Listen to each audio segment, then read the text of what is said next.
Appreciate you making time this afternoon to join us on this really exciting webinar that's hosted by the National Operations Center and sponsored by Federal Highway Administration on Traffic Incident Response Week 2017.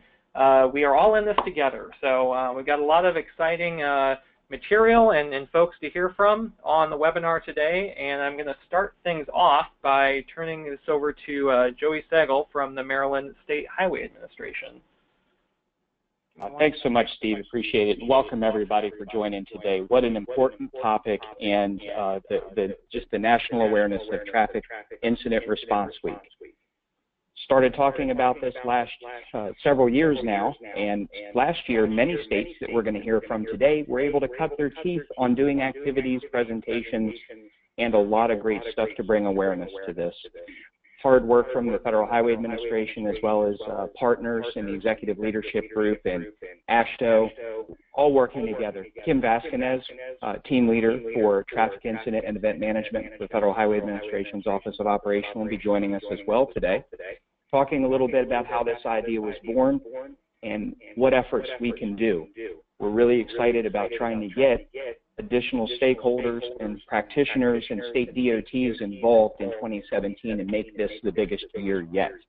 We have some great presenters today that are going to be sharing some of their best practices. And without further ado, if Kim's ready, we can go through a few slides, and if not, I will help her out until we get to Michael Washburn today.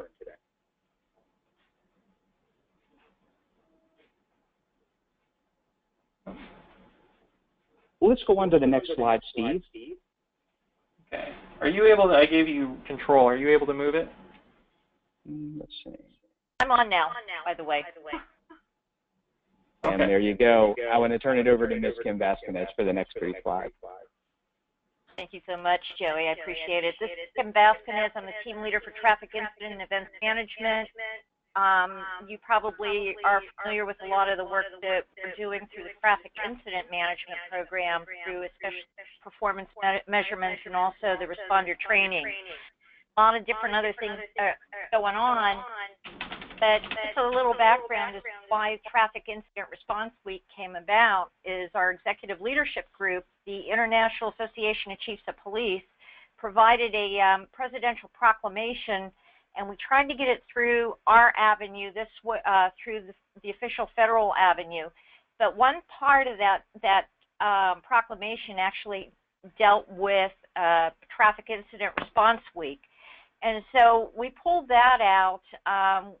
It was like the proclamation has not been passed through yet, but we wanted to move on this because it was a good idea. One of the things that everybody keeps telling us is that we need to do some more with the public. The public needs to understand their role so that fewer people are getting hit on the roads and fewer people, the responders as well as the motorists back in the queue for secondary crashes. We need to make sure that people know. So this year, our it's the first official year that we're putting out the call to action, although I applaud the states. There were about 15 states that did some wonderful things and actually gave us some great ideas, and a couple of them are on the line to talk to you about what they did. Very creative stuff, and I'll go through a couple of those really creative ideas in here, but the key is that the more we can get the responders on, working with their jurisdictions and trying to get messages out, we'll give you some tools that'll help you do this. The better the public understands their role, the better off and safer we're all going to be on those highways, putting responders out there especially. Now, why do we take this all the way through November 19th? Well, on the 18th, we're planning on doing a recognition that we should hit 300,000 responders trained under that TIM responder program that Paul Joden and Jim Ostrich have been working so diligently on for years. And so we're going to recognize that accomplishment on the 18th, and then the 19th happens to be the UN World Health Organization declared World Day of Remembrance for Road Traffic Victims. And we're trying to figure out what to do for that day. We have some ideas. We're working with our Office of International Programs, and so more to come on that. But we're hopeful that we can get messages out that too many people are dying on the roads now. And after a decade of decreases, we're now finding that the numbers being killed or injured on the roads are actually increasing. And most of it's due to distracted driving. And my own personal thought is that I think some of the parents of these teenagers that have been using the toys for a long time are now getting comfortable too. And so they think they're the only ones that can drive and text at the same time, unfortunately. So I have a feeling, and I'm seeing some research coming out to basically say that we're heading in the wrong direction. The NHTSA information that's coming out that will be in the toolkit will show this. But anyway, I think that working with the public, working with those new drivers, working with the driver's ed programs, working with the TMCs to get the message out on the variable message signs and some other things will do some great things. I know, like, they've been doing ride-alongs with the safety service patrols, and I know that usually the media is allowed on ride-alongs for police and for fire too. So anyway, let me go ahead and get started with these first couple of slides, and we'll get you through this presentation. Everything that we have is available to you if you are presenting. And Joey, are you clicking for me? I'm having some issue with the control screen. Steve Lavrance, can you advance? Yeah, it's probably easier if why don't I just go ahead and do the advance. Please. That works. Let me put. Is it which slide are you looking for, Kim? Just the second one after the right here. Yeah. This is. I'm just being the title slide. Give me a sec here.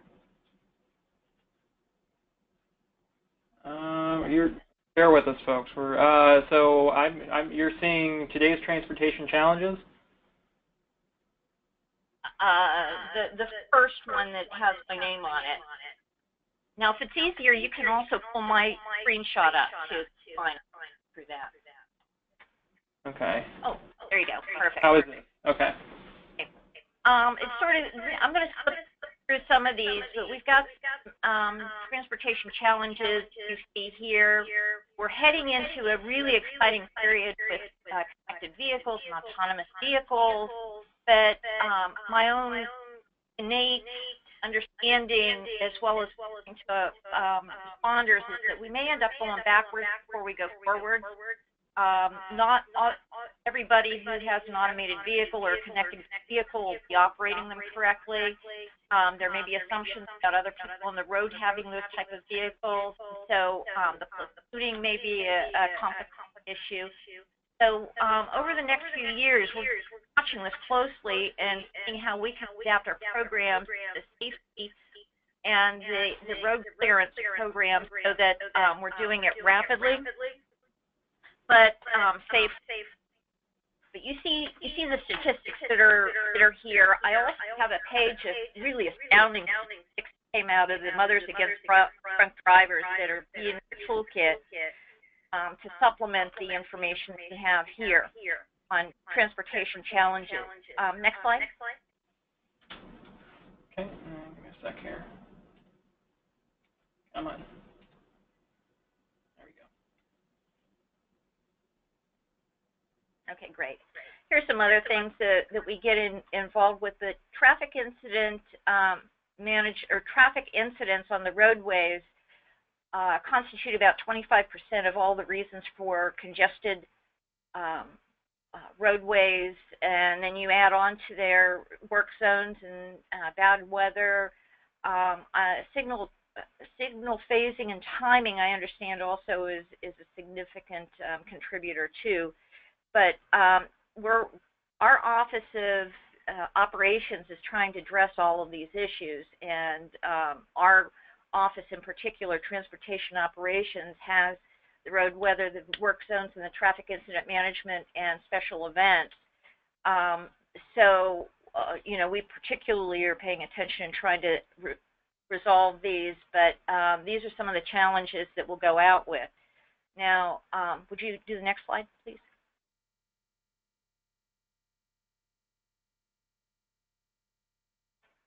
Okay, great.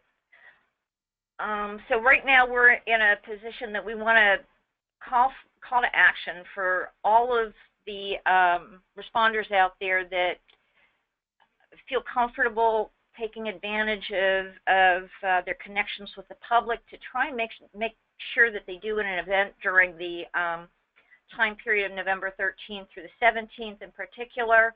We're using the TIM network and the National Operations Center of Excellence to help us with trying to reach out to individuals so that they understand what things you can do. We do have some programs. We're putting together a toolkit to engage your community leaders. We have samples from a lot of states. For example, one of the brochures is a wonderful brochure from the Commonwealth of Virginia deals with safe quick clearance laws and practices so that people can get the word out. You have a police doing a stop for whatever reason. They can hand one of these brochures out or get a visor card with the information on what your laws are. You know, law enforcement and fire that go into the schools and the driver's ed classes can hand some of these things out. We also have public service announcements that are available, and you'll see later on that it's not just television anymore. There are a lot of different places where we can loop these around and keep using them. But the primary thing that we need to make sure is that the public understands this is not only a convenience issue for them in terms of getting clearances off the road, but it's a safety issue for us all. You know, there are what 25% of all incidents are actually secondary in nature. So they follow the original crash, and then they happen to be far more severe than the original crash we're finding too. So we need to get the word out to the public that they have a responsibility and an obligation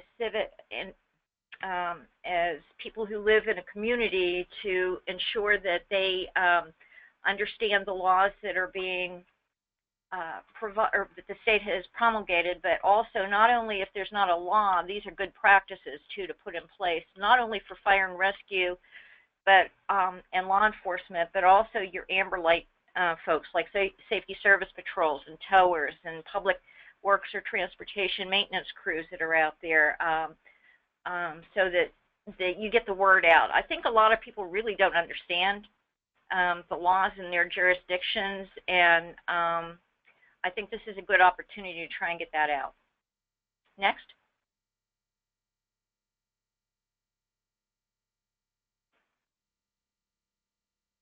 Okay, I described that we're having some issues with the road deaths and injuries actually increasing, and we have information in the toolkit from NHTSA to demonstrate that. Our goal, again, is to increase driver knowledge of state quick clearance laws and how to keep motorists and responders safe on the roads. We're also going to start working this year, and our focus next year is going to be on responder-to-responder interactions and agreements too. So that can start from this, but our primary focus this year we're asking is to be on the public, because that's where we're going to make the biggest difference. We do have webinars that the National Operations Center of Excellence and Gannett Fleming are helping us to construct. They're going to focus on different areas. You'll see later on about that. I think the next one in August is dealing with the amber light folks, the safety service patrols, towers, public works, and we'll give you some ideas from their perspective of things that you can do. Next.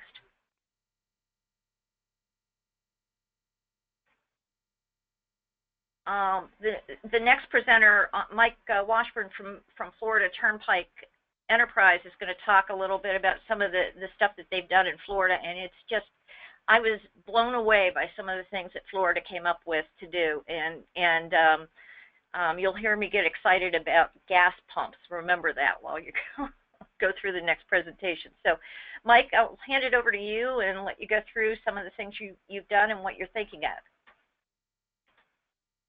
All right, great. Thank you very much. You can go to the next slide, please.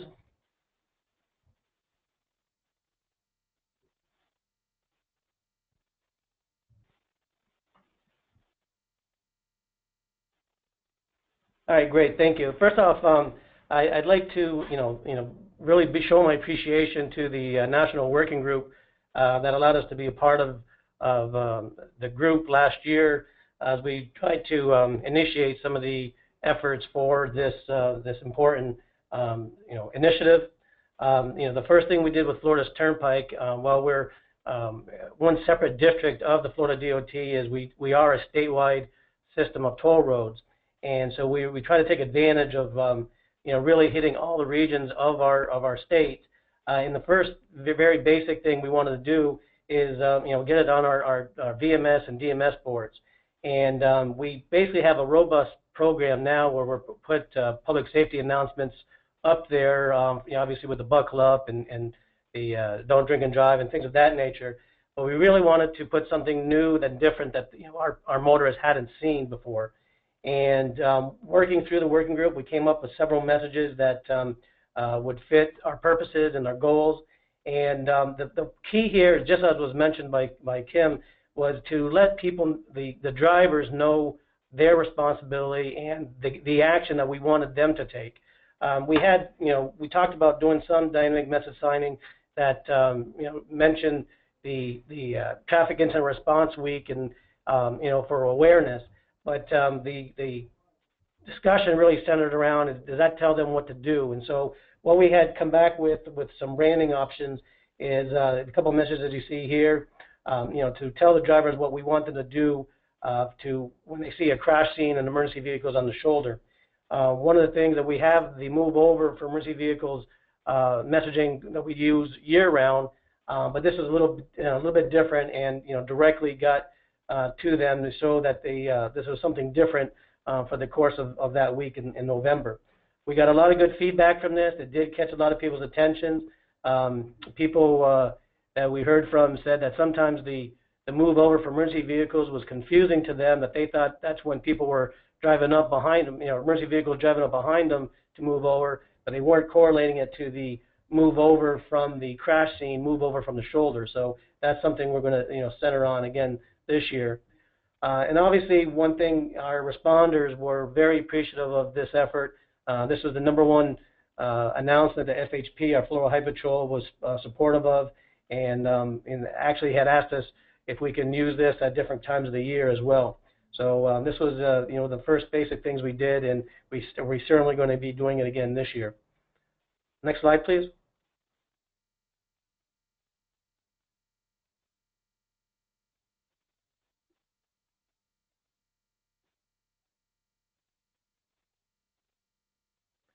The other thing that we're fortunate to do here in the Florida's Turnpike is on the the more than 300-mile mainline system of the Turnpike. We have 8 service plazas up and down the system from Miami all the way to the north end, north of Orlando, and each of them have obviously eating area and shopping type gift shop type thing. And we have, pronounced in the center of the renovated plazas, video displays, public information displays that we're able to run, year-round, any type of themed public safety messaging, emergency messaging, and anything of that sort. So basically, we obviously took advantage of that initiative, last November. You see the logo that we had put in together from the working group for Traffic Incident Response Week. And then we also had several slides supporting that, again, trying to tell people, what we expected. The move over and, the distracted driving also came into this play. So we had this on actually 7 of our service plazas for the entire week. And one of our service plazas is under renovation. This was not available, so that's what the difference was. And so we had this throughout. And it really allowed people at their own leisure, as you can see, as they're getting done eating, just taking their pit stops there in the service plazas to, gather and see what we're trying to tell them. This is something we want to expand as well, in talking with our DOT central office, possibly to welcome centers and rest areas this year, if possible. So, we're really high on keeping this in the forefront to our passengers as they're outside their vehicle. Go to next slide, please.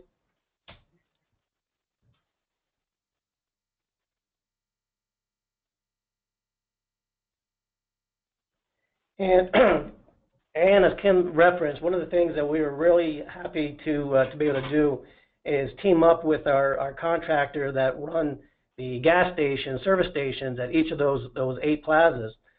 They have newly renovated facilities, and with that, at each of the gas dispensers, they have the capability to run video that plays the video and audio. So our customers, again, as they're outside their vehicle, are not, and really at a captive audience. They're out there pumping the gas on the vehicle side, are not only seeing the 30-second video that we have here supporting. This is the branding we've done. This was the move over and slow down, but then also we also use a 30-second one showing that it's no picnic out here that was nationally created as well, and taking advantage of those video public service announcements that we're able to really kind of force upon them when they are stopping to get gas. This is also the majority, you're hitting the actual driver, so that's why we're real happy with this one, that they're seeing and hearing it, and it's the actual drivers that are for the majority of the time probably hearing it directly. As I mentioned, there are 30-second quick hits. We felt anything longer is, we lose their attention.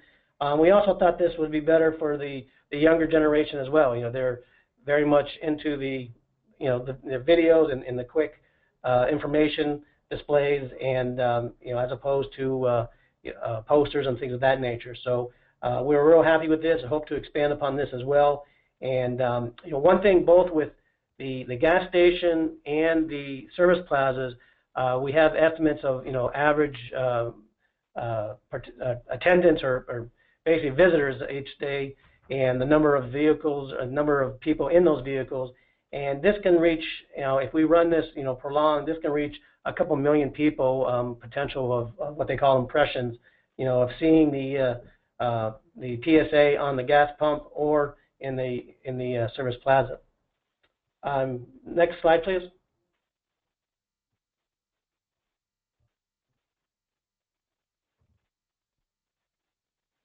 And basically, before I guess turn it over, back over to the coordinators, we just wanted to make sure that we, again, to that working group, we're able to pull upon the public service announcements that are available that really have that national branding and national flavor.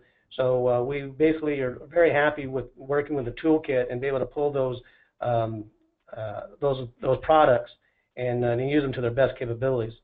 So I think I'll turn it back over to Kim, I think, at this point.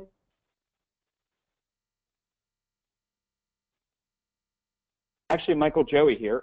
Thank you very much for sharing some of the best practices that have come out of Florida. As Steve advances another slide, the media advisories, the quick facts for the PSAs that Michael had mentioned, and we'll go one more slide. One of the things we want to emphasize is this is about trying to replicate best practices. We're hoping that some of our other states and our other practitioners here who are seeing and trying to think about what can we do? What are the things that we can bring to the attention to help out? Why reinvent the wheel? We've got a lot of great practices here. So thank you very much, Michael. Our next presenter is going to be Todd Leese, one of my regional neighbors and a traffic incident management manager from the Pennsylvania Turnpike. So without further ado, Todd. Thanks, Joey. Well, Todd, this is Kim. Again, I will tell you that we've got a ton of PSAs that are available now, besides the one you saw up on your screen. And one of the things I love about them is that they get into not only your typical fire and rescue and law enforcement, but they do have ones on towing, on safety service patrols, and they deal with the turnpikes as well as the roadways, as well as the alternate routes. And Todd, also, I will kind of toot your horn too. You guys did something really creative too, statewide, and I'm really excited to see your presentation too. As a Pittsburgher, you know, my heart's always in Pennsylvania. So, Todd, thanks, you're Kim. next. Sounds good. Steve, if you get the next slide.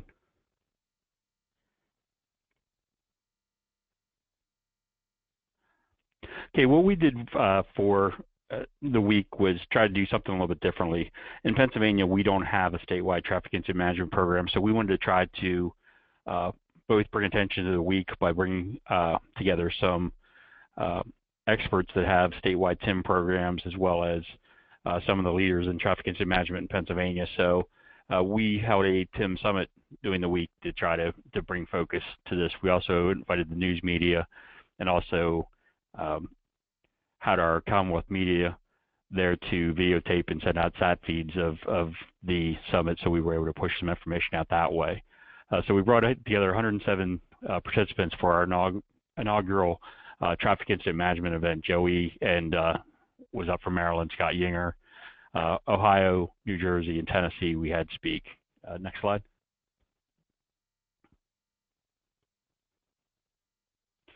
So one of the things that we wanted to do is we wanted to focus our goals on traffic incident management and how we could move forward with that, and also, again, to draw attention to the week about responder safety. We talked about the importance of TIM and the state of TIM in Pennsylvania, where we're at and where we need to go with TIM, as well as having a survival story. Many of us that teach the SHARP 2 TIM training program know the story of the Lionville Fire Company. We had one of their surviving members there, Michael Cox, came and he spoke about what it's like even 18 years later to be impacted of having firefighter David Good be killed in that crash. And that was a crash on the Pennsylvania Turnpike that happened. 8 firefighters and EMTs injured, 1 killed. And, you know, it was definitely a moving experience to have him speak during the summit. We also then looked at what we're doing in Pennsylvania for traffic incident management, and we had did a transportation study back in 2014. It came up with 28 recommendations. From those 28 recommendations, after that study came out, we pretty much put it on the shelf and didn't do very many of those. So we wanted to brush that off, look at it, and see what we could do, and then come out into breakout groups where we had 5 recommendations and have priorities with those. Next slide, please. So we came out with the top 5 priorities. In the pictures from the slide, the picture to the left there is the PennDOT Fallen Workers Memorial. Those are 87 Pennsylvania Department of Transportation employees that were killed in the line of duty since, I believe, 1972. We also had a equipment display outside of our Pennsylvania Emergency Management Agency. What we wanted to do is have some equipment out there for attendees that were at the TIM Summit that may not be familiar with what traffic incident management is. And again, these are legislators, government leaders that we talk traffic incident management, but they might not know what vehicles are involved in that. So we wanted to be able to show them there, so we had the outside equipment display. The photo on the right is the Turnpike Fallen Worker Memorial at our Central Administration Building, and that's the 30 workers that have been killed on the Pennsylvania Turnpike since we've started, since the Turnpike opened. So we based our recommendations on the top 5 things out of the 28 TAC study recommendations. So they're listed there. Establish the Penn Time program, which we're working to do. The Executive Statewide Incident Management Panel, which we're forming. We did develop a joint operational policy, enhance and coordinate some of the joint training activities, and also look to improve driver education. What our goal, or one of the plans is for the week this year, that is to emphasize, okay, we're a year later, what have we done? You know, have we moved, you know, the needle forward? Have we done anything in that past year? So we want to make sure that we focus on that. Next slide. That's all I have for my presentation. So Joey, back to you. Thank you very much, Todd, and really appreciate sharing some of the outcomes from the summit. Really a good lift and a good exercise to go through if your region or your state or your programs haven't been involved. Very exciting to see some of those and the efforts that you're continuing to make in the Pennsylvania Turnpike and with the Pennsylvania Department of Transportation. Our next presenter, a topic and a subject very near and dear to my heart, especially as Marquise Young from the Wisconsin Department of Transportation is going to be talking about the Freeway Service Patrol, Safety Service Patrol, Emergency Patroller programs around our nation and some of their best practices that they were able to share. So, Marquise. Thanks, Joey. Next slide. During the week, the Wisconsin Department of Transportation under the Bureau of Traffic Operations. Also, we house the statewide Traffic Operations Center. We focus on pretty much on social media, use the week as an opportunity to educate the motoring public on TIM and our first responder community. And so we partner with the Bureau of Transportation Operations and the Office of Public Affairs to utilize communication techniques that help bring awareness to the department's TIM initiatives. So during the week, we focus on social media and also our freeway service team. It's our quick clearance, our quick motorist assist program. That program is been around since 1998. It first was known as the Gateway Patrol and then later adopted the name of the Freeway Service Team in 2007. We have 10 Freeway Service Team trucks, 2 law enforcement, and 8 work zone safety. So just to give a quick outline of the week, the first so we kicked off that Friday, November 11th, with a radio news line, and pretty much that was a radio interview to discuss the importance of TIM, how we employ TIM in the state, and also to put a plug for the upcoming National TIM Awareness Week as well. And then on that Monday, November 14th, we put out a statewide press release, pretty much highlighting the series of events. Also work with OPA to put that out. Also, we posted on the Wisconsin DOT's website as well.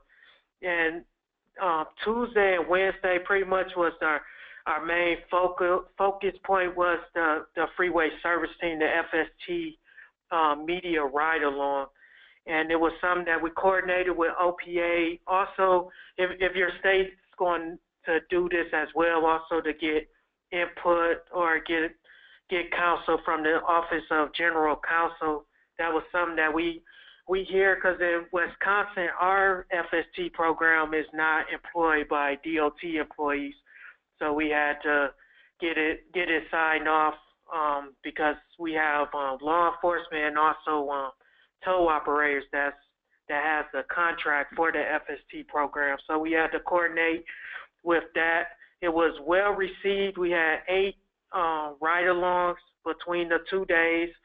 The first day was in the Milwaukee area, then the second day was in the Madison area. So we contacted local media, the newspaper areas, and pretty much just highlighted the program FST as a free service provided to motorists that helps the department reduce delay on Wisconsin interstates, helps us keep responders safe by following Wisconsin's move over, slow down law, and also a reminder if you're in a minor incident, remember to steer the clearance. So that was the main points we wanted to hit. There was over 20 different articles and that was related stories that was connected to this as well. Next slide. And just like Florida, our dynamic message boards, that was a part where we were running as well, a part of during the week, the safety messaging about the move over, slow down, steer to clear it. Also, it's the law, don't text and drive. So that's where we were continuing to put out that message as well in those dynamic message boards. And the next slide, please. And the next was the social media.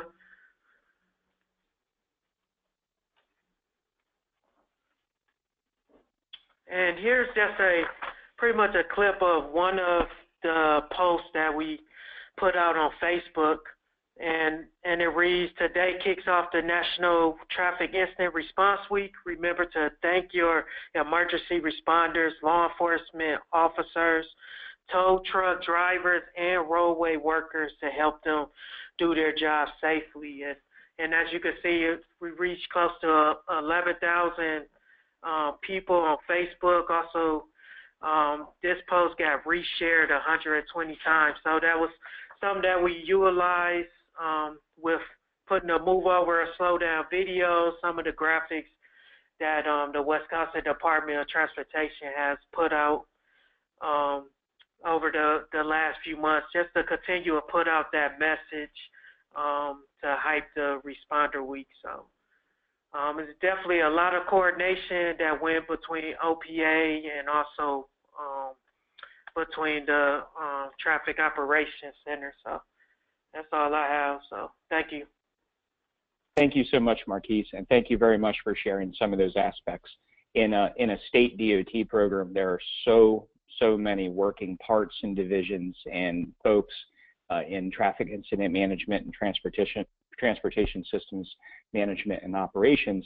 Freeway service patrols, safety service patrols are the real life example of feet on the street, though, that touch and interact with the customer, and a great connection to media and getting the word and the message out. So wish you continued success for 2017 as well with the Wisconsin Department of Transportation. Steve, we go to the next slide and we'll start talking. I'm going to turn it back over to Kim Vasconez, and as we're doing that, she's going to talk a little bit about the Responders Toolkit that she's been working on. And I'm very excited. We in Maryland last year weren't able to tie it directly to the week. We actually did the week after, only because of some competing annual snow winter maintenance strategies that we need to focus on. But this year we're focusing on the actual week of November. And we've partnered with our Maryland Department of Transportation, both our State Highway Administration and our Transportation Authority, as well as the Transportation Authority of Police and the Maryland State Police. And we're getting together to do a joint news media, bring awareness, bring attention to move over, bring attention to our traffic incident management practitioners and responders around the state.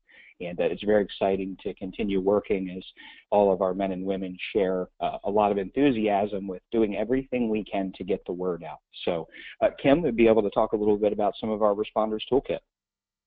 Thank you so much, Joey. And one of the things I must say is that we always seem to ask Joey Sagel to be a moderator, because he not only is he the coolest moderator, and he's just very smooth.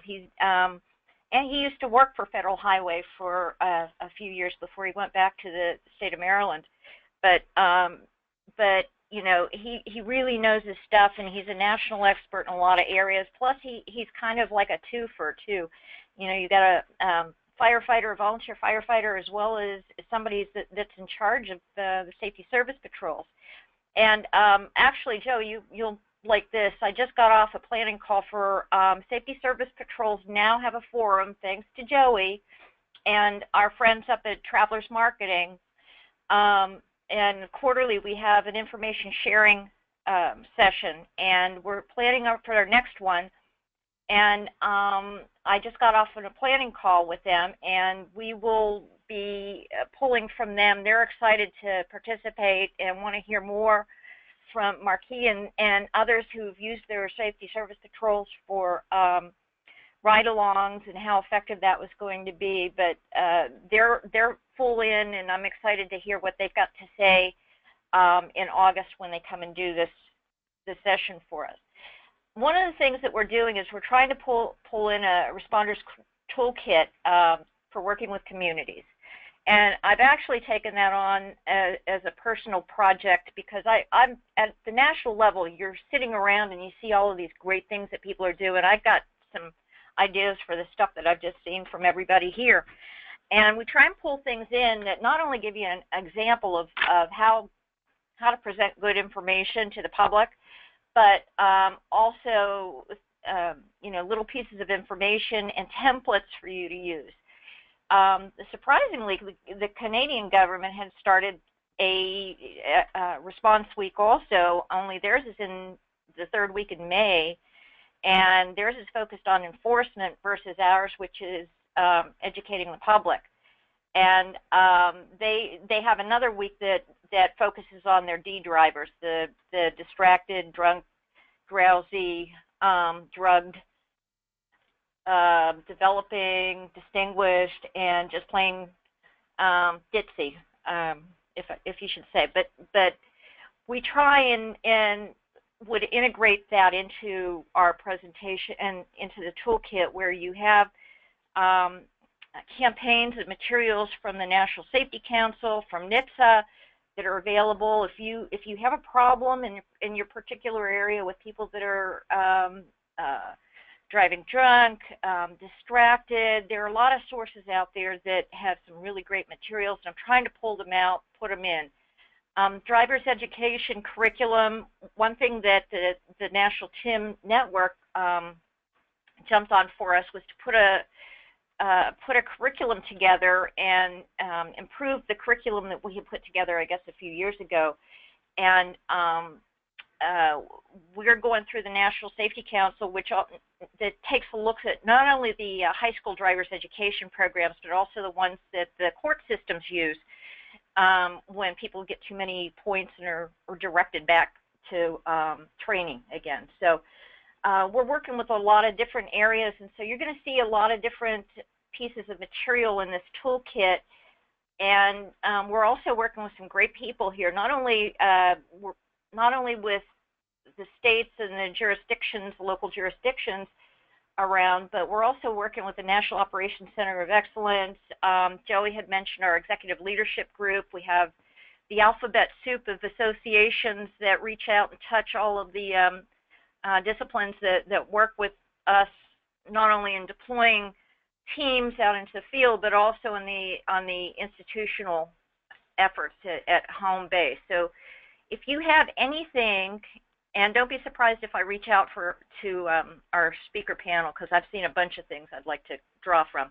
But if you have things that I should know about, they're not only going to go within this toolkit, but Gannett Fleming, they've got a wonderful team, and they've been working on our knowledge management system for traffic incident management for a long time, and have integrated it with the National Operations Center of Excellence. We put that stuff into that knowledge management system, so it's available for anybody. So not only will it go into the toolkit, but it'll also be available for others to see as a good model across the states. But if you have templates, if you have things that have worked for you, if you've had lessons learned, for example, Mike talked about the VMS boards and the move over causing some confusion, and they added at the crash scene. Marquia, I also saw some of your VMSs, and they targeted the tow drivers who are really, the Towing and Recovery Association of America is really hot on trying to get people to respect the move over and slow down with their towers too, because towers and Safety Service Patrol and Public Works crews lose more people at incident areas on the roadways than fire and rescue or law enforcement. And so there are different groups around that may need your support in trying to get the word out, not only associated with the Safety Service Patrols or with the police and fire, but reach out and send that message out about the towers too. So you're going to see a bunch of PSAs that I found that really impact everybody. And I'll tell you, the steer it and clear it / move it PSAs, we're forgetting about those laws, and we're backtracking in terms of those laws for some reason. And where we have move over and slow down laws, you're not finding as many move it or steer it and clear it laws or PSAs or materials about it. I think people are still skittish about actually making that move because they've been taught to stay at the scene until an official comes up. But that's so dangerous for not only themselves and their passengers, but their responders. But anyway, you're gonna find a whole bunch of things in this toolkit. You got stuff that you think I should take a look at. Send it to anybody on the call here. Chuck York is our prime for Gannett Fleming, who's leading that team over there of a lot of very skilled and experienced traffic incident management personnel, as well as the National Operations Center of Excellence, and they've got some really great people that are that know about this area too. So if you have anything we need to see, please let us know. And don't forget the kids too. I worked for FEMA for 14 years and developed their urban search and rescue program as well as their disaster logistics program, and I ran a bunch of operations in the field as well as from headquarters. But one of the things that I picked up when I was over there is that they had public service announcements and work with Sesame Street. And those kids, those young kids and the kids that are coming out of the driver's education program love to tell their parents that they're wrong. And so if you can train them young that this is what you're supposed to do, you know, wear your seatbelt or don't be on the phone. They're good messengers for us too, so just don't forget them. And anyway, go ahead and send for flip to the next one, and I'll probably hand it back to you, I think. So, sounds good, Kim. Yeah, and thank you so much for the leadership, the passion, and the recognition of bringing this to the attention nationally as you lead that with Federal Highway Administration. It's so exciting that we're already talking in the second year about the best practices and what folks can do. I do want to point to the chat pod down there for a second. Steve's teed us up, making sure that if there's anybody who's been patiently holding on to any questions for any of our presenters today, please feel free to drop those in the chat pod and we can address them. As we start to look at the close here, here's the ask. What can you do? I recognize fully our teams, our men and women working hard every single day. What we do run into is sometimes not enough people to do everything that we're tasked to do just to get through the day-to-day operations. There's a lot of volunteer time and work, even for our paid staffed careered positions in all of the responder practitioner disciplines.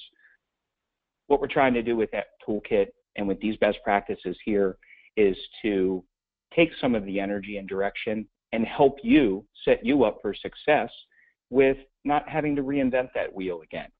Energize your colleagues and your partners. Great opportunities to talk to folks in your fire and your law enforcement communities and your towing recovery professionals within your states. They're interested, bring them in. Try and make it as an easy lift as possible. Engage your public affairs, your communications folks in your agencies, your PIOs. Bring those folks in. AASHTO and communications in the transportation realm focuses on, making the message and delivering the message. And, working on traffic incident management is very good. You saw some examples of some statewide activities here as well, too.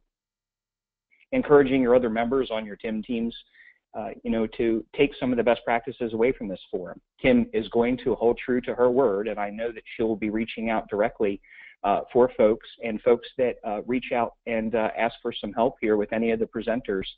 We're willing, and everyone's committed to sharing these best practices with you to see what you can do to integrate and or implement them. We have the participation in planning calls. As Kim said, so many different associations out there on our alphabet soup are working and focusing, and know that this is a very important week that we can focus on to raise awareness for our responders. We're going to continue having conference calls and planning sessions for these. Please, more importantly, I know sometimes everyone's shy. If you have a best practice, share it, please, even if it's a few PowerPoint slides. If you'd like to be a panelist, we're all good people. Don't be intimidated. Share your best practice. We'll ask you to be a panelist, please. We can have the opportunity to share some additional things through webinars and lessons learned, as well as that toolkit. With that, I'll start to take a look and make sure we don't have any questions. Steve? Yeah, Joey, are you able to see the questions pod or no? I am. Looks like we got some questions right now.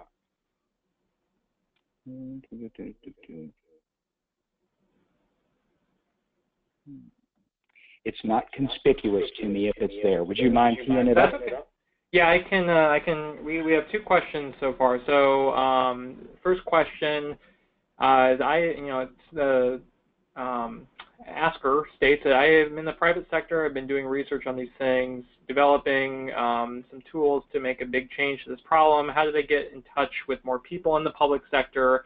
And then a general, great job, everyone. And I'll echo that. I mean, I think the presenters today were great. Tow operator dies every 6 days, and another one was just struck and killed in Baltimore earlier this week. So it's a very, very important, timely topic. But back to the first part of the question of how do we better get the private sector who may be developing tools and technologies around these issues, how do we get them in touch with folks in the public sector?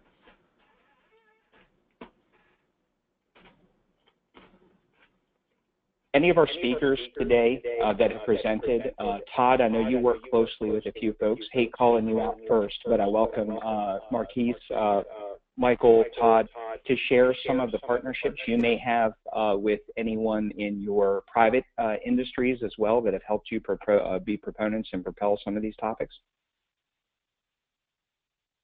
I think, Joey, one of the groups we're working with here in Pennsylvania is the Pennsylvania Towing Association, to try to partner with them on some of these initiatives too. Obviously a tower's struck and killed one every 6 days, so we want to make sure that we have a good partnership with them and do some steer clear move over messaging for that. But even another group that we're doing is Pennsylvania Motor Truck Association, and try to get with our motor truck people, their commercial vehicle drivers, and get them to understand driving safe in work zones, driving safe, around incident scenes as well, and how we could specifically target them. I said we put out these safety messages for our commercial vehicle drivers, but we're not commercial vehicle drivers, so we have no idea if it impacts them and not at all or not. So try to build some partnerships like that. This is Kim Vasquez also. I think that the week itself is going to present a lot of opportunity for getting the private sector and the public sector joined up. I know that working very closely with the fire and rescue departments for ages, a lot of people are afraid to go up and talk and rub shoulders with the fire guys, or especially law enforcement. I've seen a reluctance. And it's a good opportunity to do that. And we do have in transportation, we have various research organizations, the Transportation Research Board, which is part of the National Academy of Sciences, that does a lot of research. That's another avenue. They have an annual conference in the middle of January, which is a lovely time in DC. But anybody on this panel is also open for that. I'm a local girl, so I love talking to people from the research community and finding solutions for the grassroots areas. So, hi, this is Mike from the Florida Turnpike. One thing that we are really looking to engage is with our tow partners. Here in Florida, we have a couple tow associations that are obviously, for all the reasons that have been mentioned, very involved and eager to take part in this. We have one here in South Florida actually that put together a kind of another association, and they do some charity events during the year, so they can put billboards up along the turnpike and I-95, the interstates, reminding people to move over for emergency vehicles and for tow vehicles on shoulder. So we've seen some initiative on their own. We really want to engage them in this push as well.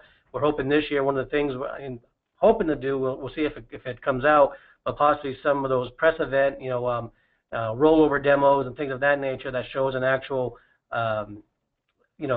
mock incident scene and the place that we all work together, from tow, fire, road rangers, DOT, and FHP. So, we're fortunate here in the Turnpike. We have a lot of close specialty tow contracts in place and a lot of real proactive tow partners, and I really want to try to engage that. It's very common goals with them. One other item is that we also, and I know a number of states have partnerships with Waze now for the traveler information push and pushing that out to their clientele. One of the things I'd like to see, and we might have to take this up on the statewide side, but is maybe engage them with some of the messaging during that week, or and overall, we get through our navigation systems, we get the warnings of crash ahead or police ahead, things of that nature, and maybe we can incorporate that, crash on right shoulder, please move over. If we can incorporate some of that and some of that messaging along with the traveler information.